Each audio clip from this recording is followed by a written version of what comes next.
함께 나누실 하나님 말씀은 고린도전서 15장 1절부터 11절까지 말씀입니다. 고린도전서 15장 1절부터 11절까지 말씀입니다. 신약성경 제가 가진 성경으로 281면입니다.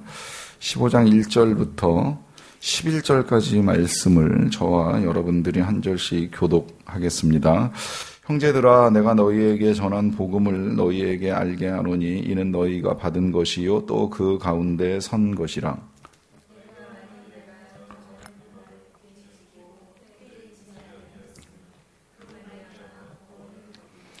내가 받은 것을 먼저 너희에게 전하였노니 이는 성경대로 그리스도께서 우리 죄를 위하여 죽으시고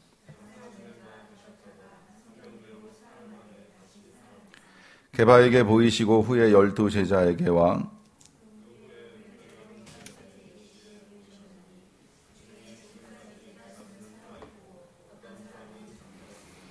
그 후에 야고보에게 보이셨으며 그 후에 모든 사도에게와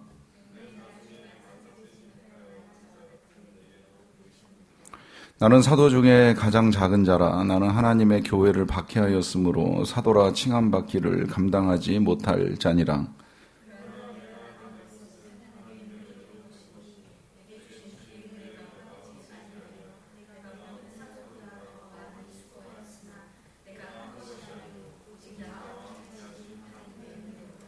같이 읽겠습니다. 그러므로 나나 그들이나 이같이 전파함에 너희도 이같이 믿었느니라. 아멘. 우리 교회 학교에는 부모님이 교회를 다니시는 분들도 계시지만 이 부모님은 교회 안 다녀도 아이들만 이제 교회를 오는 친구들이 있는 걸로 알고 있습니다. 저도 어렸을 때 그렇게 교회를 다녔던 기억을 가지고 있는데, 그런 부모님들 대부분 이제 가지고 계신 생각이 나는 안 가도 이제 너는 가라. 또 나는 안 다니겠지만 애들은 교회를 다녔으면 좋겠다. 이제 이런 생각을 하시는 분들이 계세요. 왜 그런가 이제 하면 저희 부모님도 그런 생각을 가지고 계셨다고 여겨지는데, 교회 다니면 좋은 거 배우지 않겠느냐, 좋은 말씀 듣고 좋은 거 배우고 그래서 착한 사람으로 잘 크지 않겠느냐, 이제 이렇게 생각을 하는 겁니다. 틀린 생각은 아니에요. 교회에서 절대 나쁜 걸 가르쳐 줄 일은 없고, 분명히 아이들에게나 어른들에게나 꼭 필요하고 좋은 것들을 이제 가르쳐 주는 것이면은 틀림이 없습니다만, 교회를 다니지 않는 부모들이 생각하는 좋은 것이라고 하는 것은 그야말로 우리 예수님이 말씀하신 이제 좋은 교훈의 말씀들, 아니면 예수님이 보여주신 좋은 이제 모범적 삶, 이제 그걸 듣거나 보거나 배우면 이제 좋지 않겠는가, 이제 이렇게 생각을 하는 것이죠.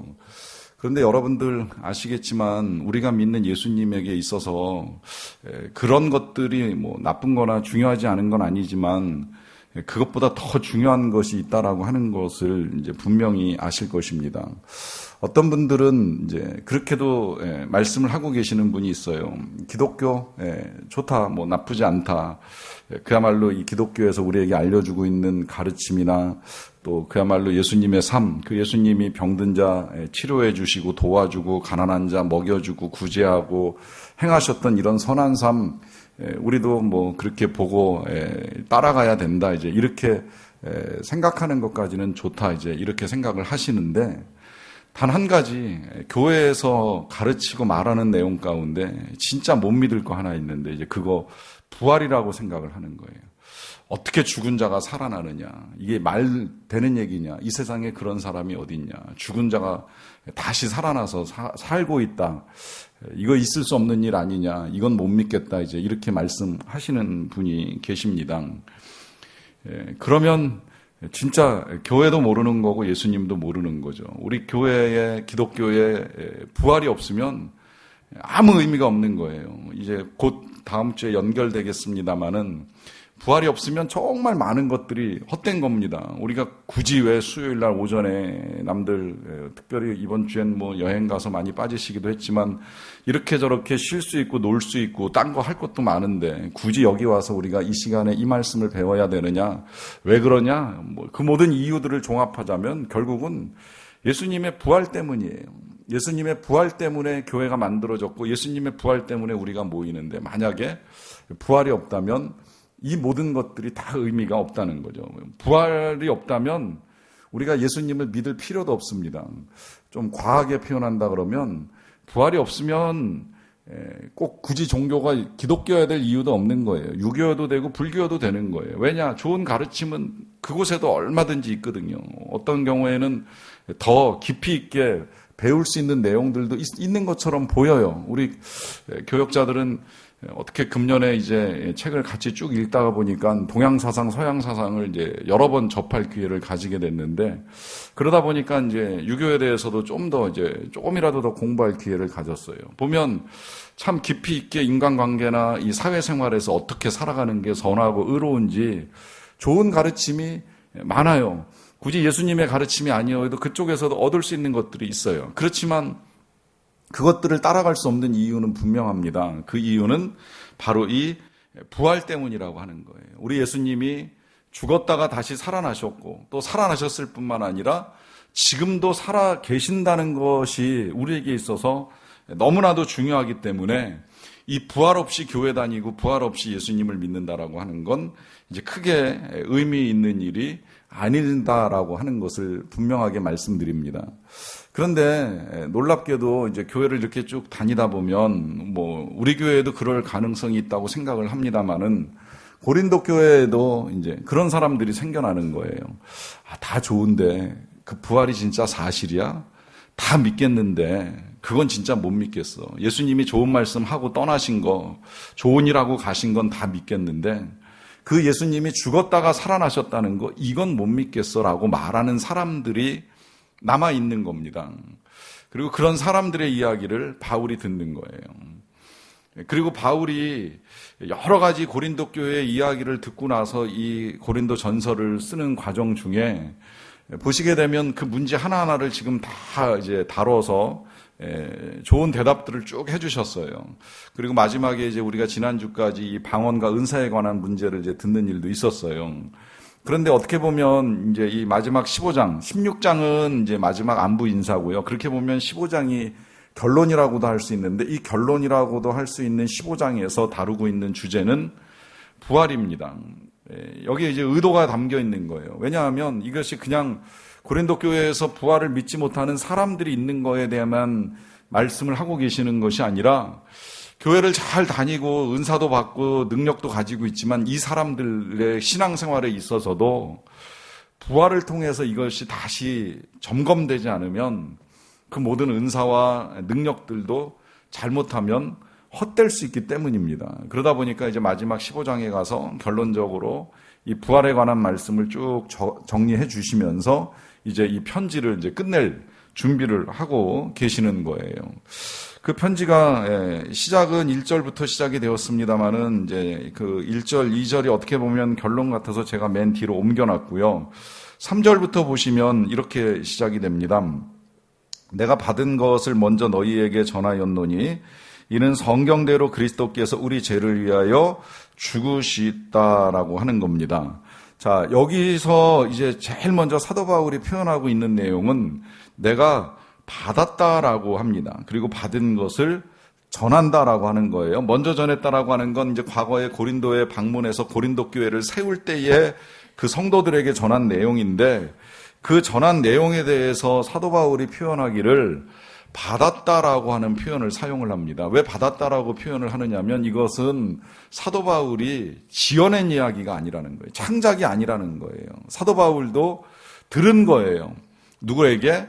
사도들에게 들은 거예요. 예수님을 만난 사람들, 예수님과 함께 있었던 사람들, 또 예수님의 부활을 목격한 사람, 물론 자기 자신도 예수님의 부활을 목격하기는 했어요. 그 얘기도 합니다. 그런데 안타깝게도 사도 바울은 예수님을 따라다닌 일이 없어가지고 예수님이 뭐 하셨는지 다 자세하게 알지는 못해요.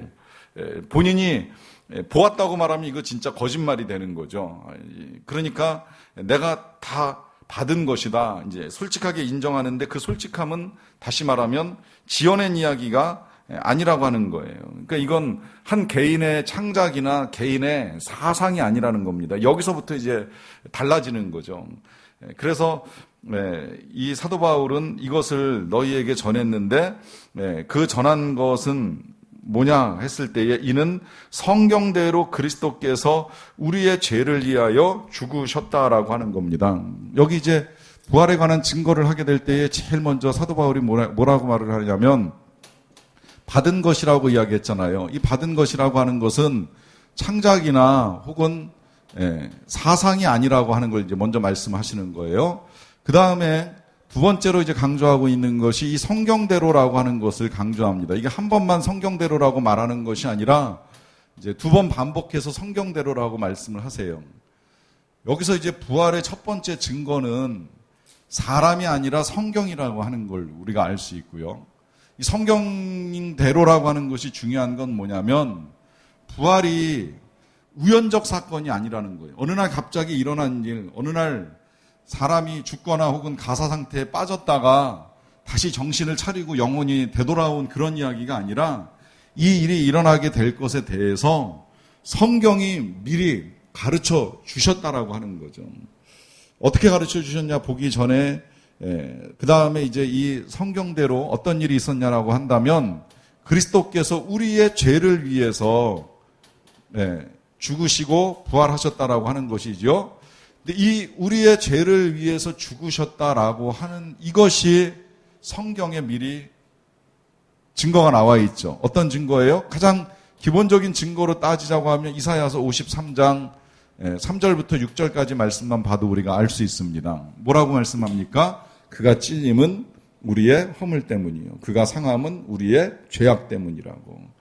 우리는 다 양 같아서 각기 행하여 그릇된 길로 갔거늘 여호와께서는 우리의 죄를 그에게 담당시키셨도다라고 하면서 예수님이 죽으신 것은 우리의 죄 때문이라고 하는 걸 성경에 그대로 미리 증거를 해 놓으시고 그 일을 이루신 것이라고 가르쳐 줍니다.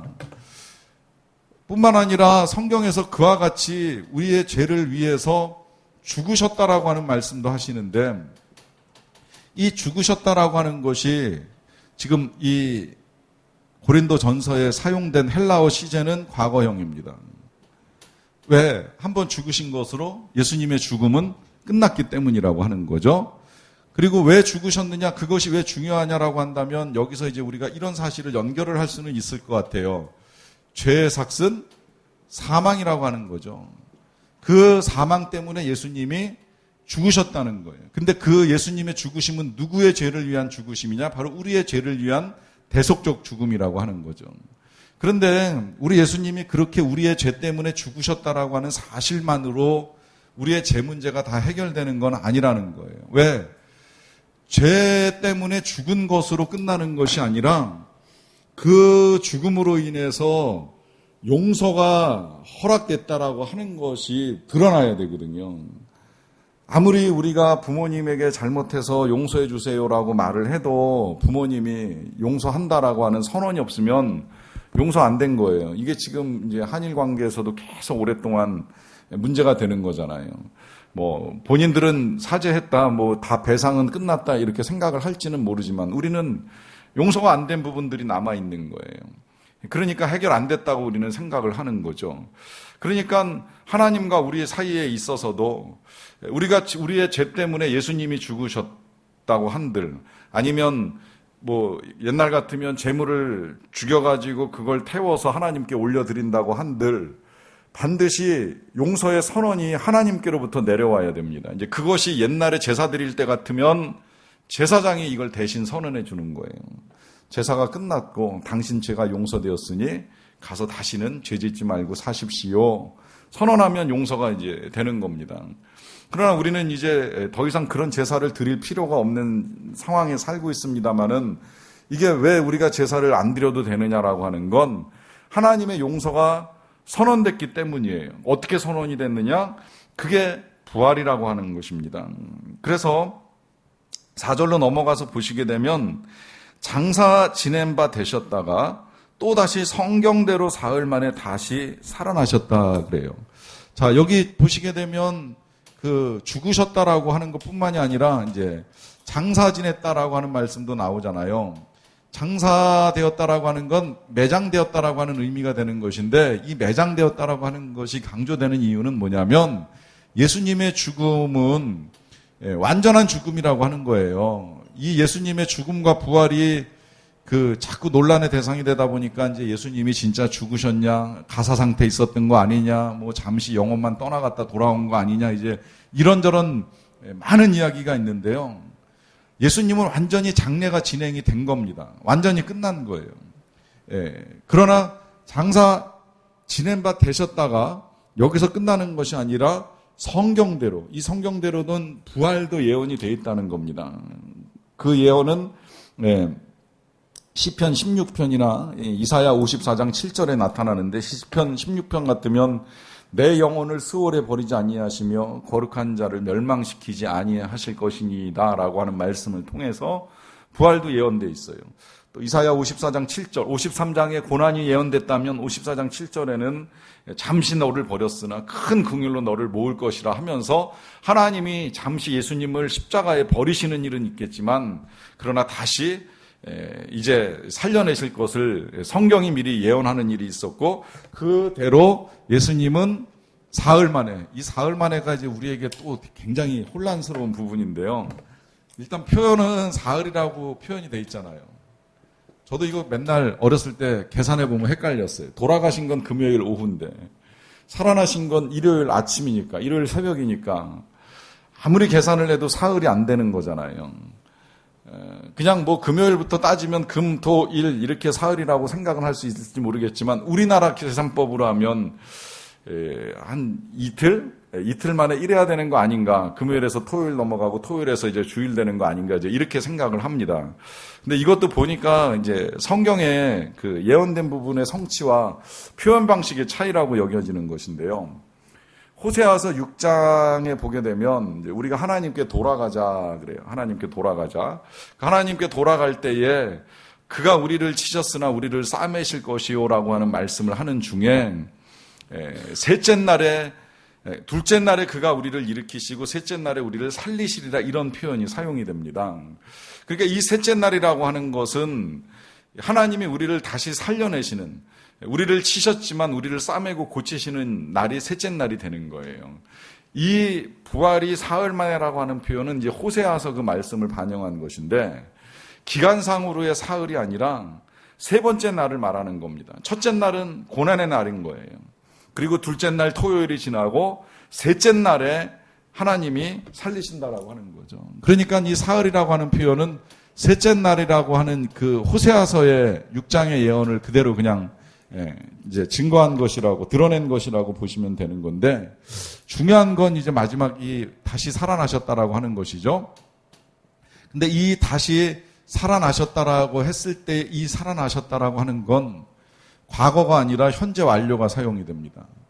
여러분, 시제에 있어서 우리나라에는 이 현재 완료가 없기는 합니다만은 이 서양 시제의 과거와 현재 완료의 차이를 아시지요? 그것은 과거는 한 번 끝난 사건이에요. 그러나 현재 완료는 그 사실이 지속되는 겁니다.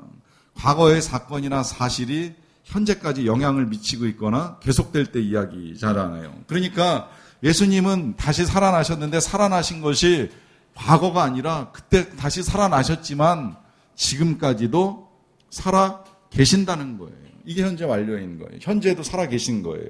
살아 계시기 때문에 우리가 그 살아계신 예수님과 동행이 가능하다는 거예요. 그 살아계신 예수님과 함께할 수 있다는 거예요. 우리가 오늘 찬양에서도 고백한 것처럼 살아계신 주가 우리와 함께 하신다는 고백을 할 수 있는 거죠. 이게 부활이라고 하는 거예요. 이 부활이 명백하게 지금 성경을 통해서 증거되고, 그 다음에 이제 증인들 나와요. 여러 증인들에 의해서 이제 그 증거되는 일인데, 이것이 어찌 신화고 어찌 가설이라고 이제 말할 수 있겠느냐 하는 것이죠. 그래서 이제 그 다음에 쭉 증인들을 열거하는데요. 5절을 보시게 되면 제일 먼저 보여주신 분을 게바라고 이제 이야기합니다. 게바는 아시겠지만 베드로잖아요. 예수님의 수제자였던 베드로. 그런데 원래 예수님을 제일 먼저 본 사람은 베드로가 아니라 누구예요? 막달라 마리아예요. 그런데 여기 지금 부활의 증인들 가운데에 막달라 마리아가 사라졌습니다. 막달라 마리아가 안 봤다는 이야기가 아니라요. 제가 지난주하고 계속 이 고린도전서 보면서 말씀드렸잖아요. 교회는 처음에 만들어질 때 유대교 전통에서 만들어졌다고. 그러다 보니까 이 유대교 전통에서 유대교의 문화가 반영이 될 수밖에 없었는데 유대교 문화 가운데 한 가지가 뭐예요? 가부장적 문화고 남성 중심적 문화예요. 그러다 보니까 이 부활의 첫 증인을 막달라 마리아를 쓱 치워놓고 베드로로 이제 끼워넣은 거예요. 그래서 베드로에게 제일 먼저 이제 보이신 것처럼 이제 그렇게 표현을 하는데요. 사실 강조점은 베드로로 시작을 해서 이제 사도 바울에서 끝나는 것처럼 이제 그렇게 보여요. 또 끝난 것도 아니지만 일단은 사도 바울은 겸손하게 이제 베드로부터 시작을 해가지고 부활의 증인들을 열거합니다. 제일 먼저 보이시고 그 다음에 누구예요? 12제자에게 보이시고 그 후에 또 누구에게 보이셨어요? 500의 형제에게 일시에 보이셨다 그래요. 여러 사람에게 일시에 보여주셨다는 거예요. 근데 이것도 지금 이제 혼란스러워요. 왜냐하면 다른 복음서나 아니면 사도행전까지 봐도 예수님이 여러 사람들에게 이렇게 500명이나 되는 사람들에게 동시에 보여주는 일은 기록되어 있지 않거든요. 그러나 복음서가 모든 걸 다 담고 있지 않잖아요. 이 점을 우리가 유의해야 되는 게 복음서가 예수님의 부활을 최대한 담기 위해서 애는 썼어요. 그렇지만 예수님의 부활 기간은 40일인데 부활해서 이 땅에 머무신 기간이 40일인데 그 40일의 행적을 일기처럼 매일 누구 만났고 뭐 하셨고 이렇게 다 상세하게 기록 안 합니다. 그중에 제자들이 숨어 있을 때 찾아가셔서 도마에게 옆구리 보여주신 거. 누가복음 같으면 이제 엠마오로 가는 두 제자에게 같이 나타나셔가지고 그 길을 걸어가신 거. 이제 이 정도만 기록을 하고 있지 그 40일 동안에 뭐 했는지 정확한 기록은 없어요. 그러나 사도행전에 오면 분명하게 이제 누가가 기록하고 있는 내용은 40일 동안 하나님 나라에 관한 걸 말씀하신 것에 대해서 분명하게 밝혀주잖아요. 그 하나님 나라에 관한 것들을 우리 예수님이 말씀해 주실 때에 만난 사람들 중에 일시에 500명을 만난 일도 있을 수 있다. 이제 분명히 그렇게 볼 수 있는 거죠. 그러는 가운데에 그 중에 지금까지 대다수는 살아있고, 그러니까 사도 바울이 이 고린도 전서를 쓸 때까지만 해도 살아있는 사람들이 있었다는 거예요. 부활의 증인들이 있었다는 거예요. 그리고 그 가운데 이제 어떤 사람들은 잠들었는데 이 잠들었다는 표현이 중요하죠. 왜? 사도 바울은 부활을 경험한 이후에는 죽었다는 표현을 잘 안 씁니다. 특히 예수님의 부활을 본 사람들, 여기서 예수님의 부활을 봤다는 건 예수님을 믿은 사람들인데 예수님을 믿은 사람들은 죽은 게 아니라는 확실한 믿음을 갖고 있는 거예요. 이것 때문에 우리가 죽지 않는다고도 말씀을 드리는 겁니다. 여러분, 우리는 죽는 사람들이 아닌 거예요. 잠드는 거예요. 진짜 죽는 건 하나님을 모르는 게 죽은 거예요. 하나님을 모르면 살았어도 죽은 것이고 하나님을 알고 예수님을 믿으면 죽었어도 잠든 거지 죽은 게 아니라는 거예요. 그러니까 대다수는 살아있고 어떤 사람들은 잠깐 잠들어 있는 것이지 죽었다고 말씀도 안 하시는 거예요. 그 후에 또 누구에게 보이셨느냐라고 하면 7절에 야고보에게 보이셨는데 이 야고보는 예수님의 동생 야고보입니다. 예수님이 하나님의 아들이신 것을 못 믿었던 사람들 중에 대표가 이 예수님의 동생 야고보입니다. 왜냐하면 이 야고보는 어려서부터 예수님하고 같이 성장을 했어요. 예수님의 어린 시절을 다 본 거예요.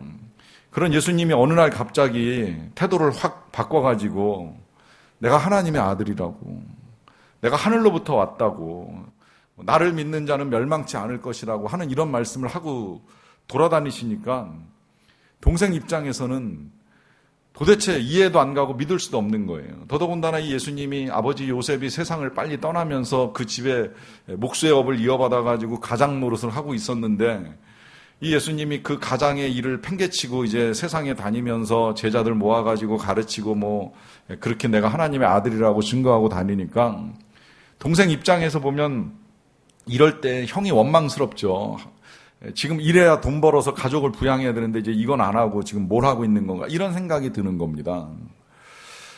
그러다 보니까 이제 형이 제정신이 아닐 거라고 하는 생각을 했을 텐데 그러다 보니 우리 예수님이 부활하시고 난 다음에 이 야고보를 개인적으로 만난 거예요. 만나서 이제 알겠느냐, 이제 믿겠느냐, 내가 하나님의 아들이라는 사실을. 여러분 아시겠지만 나중에 이 야고보가 회심해가지고 이제 예수님을 믿고 예수님의 제자가 되어서 오늘 우리가 읽고 있는 야고보서까지 남겨놓은 이제 특별한 사람이 되는 거잖아요.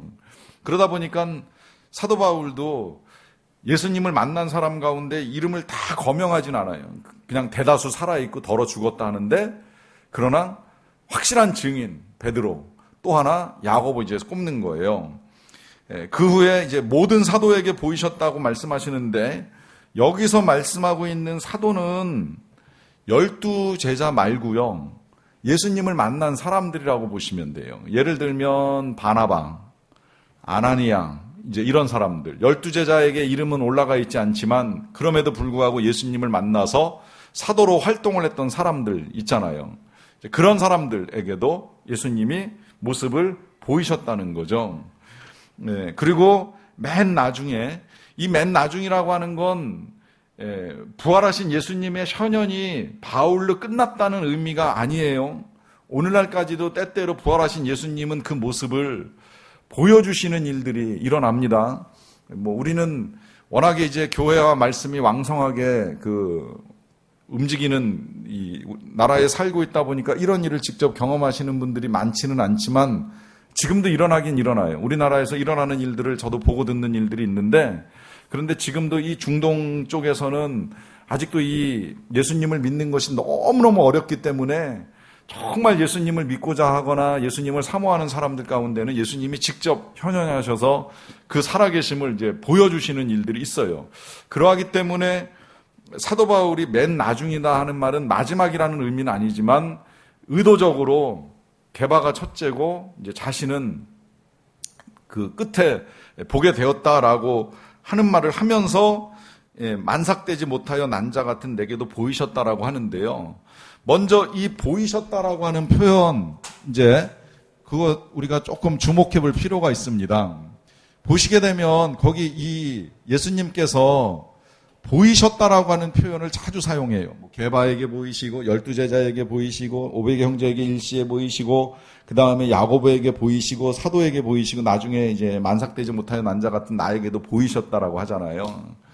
여러분 여기서 이 표현을 우리가 좀 눈여겨봐야 될 필요가 있어요. 왜냐하면 누가 봤다가 아니에요. 게바도 봤다, 누구도 봤다, 누구도 봤다가 아니에요. 예수님이 보여주셨어요. 어떤 차이가 있는지 아시지요? 부활하신 예수님을 보는 일에 있어서는 절대적으로 주권이 예수님께 있다는 거예요. 예수님에게 주재권이 있다는 거예요. 이 말이 무슨 말이에요? 우리가 보고 싶다고 보고 보기 싫다고 안 보고 내가 봤다 안 봤다가 중요한 게 아니라는 거예요. 내가 봐서 믿고 안 봐서 못 믿고가 아니라는 이야기예요. 예수님이 보여주시는 것에 따라 우리가 믿을 수 있다라고 하는 거죠. 저도 이 부분이 조금 어떤 때는 의아하고 답답하기는 해요. 이 예수님께서 부활하셨을 때 제자들이나 여러 사람 만나는 거 중요하긴 했겠지만 왜 빌라도는 안 만나셨을까? 왜 가야바는 안 만나셨을까? 왜 만난 사람이 있고 못 만난 사람이 있을까? 어디선가 제자들은 만나는데 또 어떤 사람들은 전혀 못 만나고 하는 일은 왜 일어날까? 이제 이런 의문이 있었어요. 차라리 진짜 그 몸을 다시 예루살렘에 그대로 다 드러내시면 그러면 사람들이 더 예수님을 잘 믿지 않았을까 하는 생각을 해보는 거예요. 어쩌면 그때 그 시절에 그 사람들은 그렇게 믿었겠지요.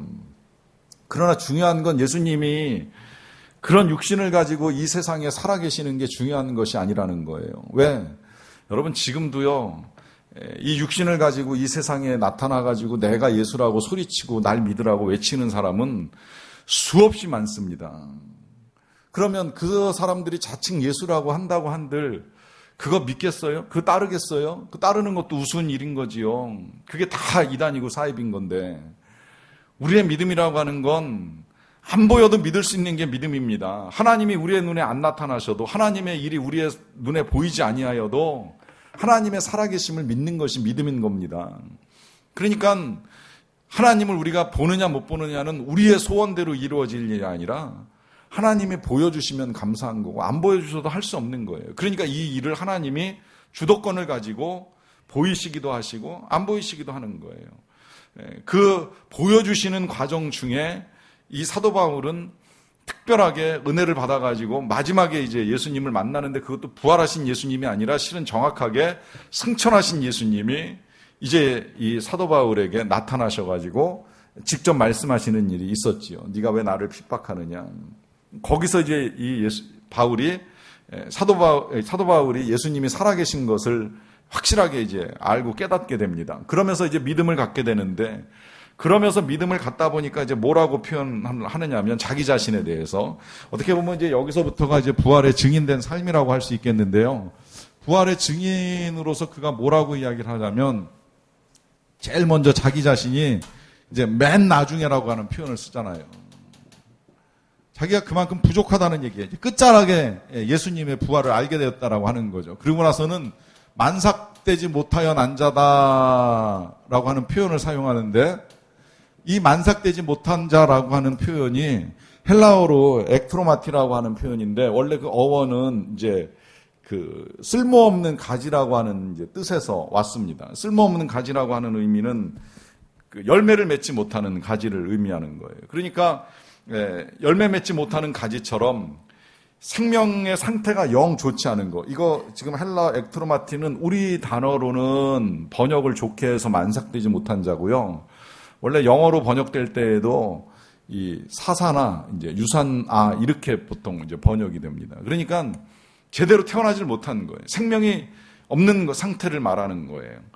그런 상태에서 살아가고 있었는데 그런 자신에게 예수님이 보이셨다는 거죠.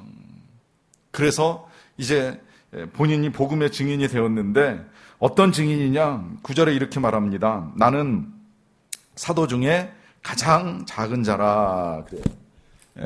이게 지금 복음의 증인된 고백입니다. 뭐라고 고백해요? 나는 사도 중에 가장 작은 자다라고 하는 고백을 합니다.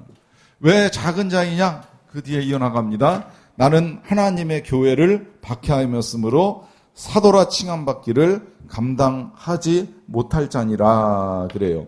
자, 여기서 뭐라고 표현하느냐면 하나님의 교회를 박해했다 그래요. 하나님의 교회를 박해했다. 자, 요 표현이 중요한 건 뭐냐면 그가 박해를 했던 것은 예루살렘에 있는 교회였어요. 그리고 그 예루살렘에 있는 교회를 박해하다가 이제 교회가 뭐 사마리아와 다메섹으로 이제 피난을 가다 보니까 다메섹에 있는 교회를 박해하기 위해서 또 이제 그쪽으로 가던 중에 예수님을 만나잖아요. 부활하신 예수님을. 근데 이 교회들을 일컫기를 뭐 정말 예루살렘 교회니 다메섹 교회니 말하지 않고 하나님의 교회라 그럽니다. 무슨 의미인지 아시겠죠? 어디에 있어도 교회는 다 하나님의 교회라는 거예요. 하나님의 교회. 더더군다나 정확하게 교회가 아니라 성도를 핍박하는 거죠. 성도를 박해하고 성도를 미워하고 성도를 죽이기 위해서 다닌 거예요. 그런데 그거를 일컬어서 하나님의 교회라고 표현합니다.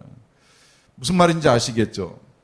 우리가 하나님의 교회라는 거예요. 우리가 판교에 자리를 잡던 분당에 자리를 잡던 어디에 있던 교회는 다 하나님의 교회라는 거예요. 성도는 다 하나님의 교회라는 거예요. 그러면 그 하나님의 교회를 박해했다는 말씀의 의미는 뭐예요? 그 지역에 있는 성도들을 미워하는 건 다 박해가 된다는 겁니다.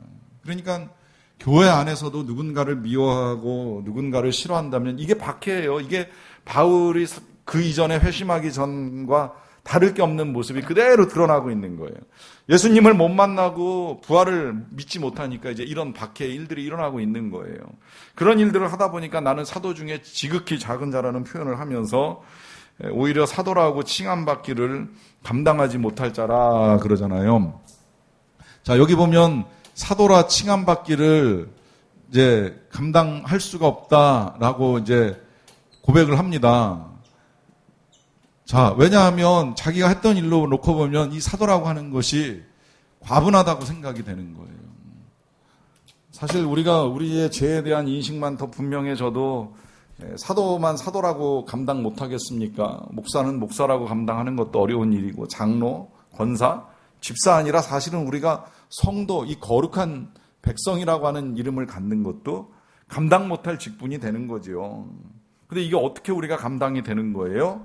그 이유를 10절에서 이렇게 이제 가르쳐 주죠. 그러나 내가 나된 것은 하나님의 은혜로 된 것이다 라고 하는 겁니다. 자, 여기서 이제 분명하게 또 밝혀주는 일이 있습니다. 복음의 증인은 자기 자신이 지금 그 일들을 할 수 있는 가장 큰 이유는 뭐예요? 하나님의 은혜라고 하는 거예요. 하나님의 은혜. 이 은혜 때문에 거기 보시게 되면 그 10절에 은혜라고 하는 말을 3번이나 반복하면서 하나님의 은혜로 내가 나아됐다라고 한 거고, 내게 주신 하나님의 은혜가 헛되지 아니하여서 내가 모든 사도보다 더 많이 수고할 수 있게 되었다라고 하는 것이고, 또 그렇지만 그 수고한 것 또한 내가 한 것이 아니야 오직 나와 함께 하신 하나님의 은혜로 한 것이다라고 하면서 이 모든 것들이 다 하나님의 은혜라고 하는 사실을 계속 강조하고 있습니다. 자, 여기서 우리 그 중요한 사실 한 가지를 더 알고 가셔도 좋을 것 같아요. 2주 전에 왜 제가 주일날 말씀을 전하면서 요나가 지금 그 풍랑을 만나게 된 이유는 이제 그의 정체성이 흔들렸기 때문이라는 말씀을 드렸어요. 부름받은 선지자인데 이 선지자의 정체성보다 자기가 이스라엘 백성이라고 하는 이 정체성이 워낙 크고 중요하다 보니까 선지자의 사명을 버리고 배를 탔다가 풍랑을 만나는 일이 있게 되는데요. 여러분, 우리 정체성의 근거가 오늘 이 지금 사도 바울이 고백하고 있는 것처럼 하나님의 은혜로 말미암아 비롯되었다는 사실을 중요하게 기억하지 아니하면 우리가 다른 것에 의해서 가지고 있었던 정체성이 흔들릴 때 믿음도 흔들리고 삶도 흔들리는 거예요. 여러분, 우리는 어떤 경우에라도 은혜로 살아가는 겁니다. 그러니까 자격이 돼서 목사가 되고 자격이 돼서 뭐 구원을 받고 자격이 돼서 성도가 되고 무슨 어떤 장로가 되고 권사가 되고 직분을 받고 무슨 자격증을 가지고 회사를 취업하고 직장 생활을 하는 것이 다 아니라는 거예요. 다 은혜인 거예요, 은혜. 그래서 때로는 우리의 직분이 사라지게 될 때나 우리가 하는 일을 멈추게 될 때나 우리가 병들어서 더 이상 할 수 없을 때에도 은혜로 여기까지 왔고 은혜로 갈 것이라고 믿는 거예요. 그 은혜의 흔들림이 없음을 믿는 거예요. 특히 부활하신 예수님의 은혜가 우리에게 변하지 않기 때문에 우리가 은혜로 계속 살아갈 수 있다는 믿음을 가지고 사는 겁니다. 이게 사도 바울의 정체성이었던 거예요. 그래서 나된 것도 하나님의 은혜고 그 은혜로 섬길 수 있었고 내가 할 수 있었던 건 다 나와 함께 하신 하나님의 은혜라라고 하는 고백을 하는 거죠. 그러므로 11절 나나 그들이나, 여기 그들 다른 사도들을 말하는 겁니다. 나나 다른 사도들이나 다 이같이 전파하며 너희도 이같이 부활을 믿을 수 있게 되었느니라 합니다. 그러면서 앞서 말씀드린 대로 제가 이제 오늘 1, 2절을 결론으로 봤는데요.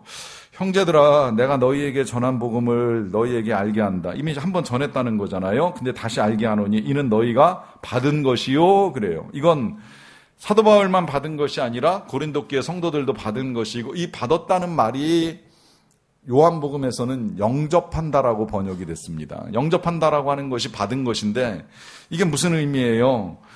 영접하는 자에게 하나님의 자녀가 되는 권세를 주신다고 하셨잖아요. 그러니까 이 믿음이라고 하는 건 우리가 영접함을 통해서 이제 받게 된 것이고, 또 받은 그 가운데, 여기서 그 가운데라고 하는 건 복음 가운데 혹은 진리 가운데 서게 된 것이다 하는 의미입니다. 그리고 그러하기 때문에 2절 너희가 만일 내가 전한 그 말, 여기서 그 말은 뭐예요? 바로 예수님의 부활, 예수님의 용서, 예수님의 구원을 이제 말하는 것이죠. 그 말을 굳게 지키고, 이거 지킨다는 건 붙든다라고도 번역이 되는데요.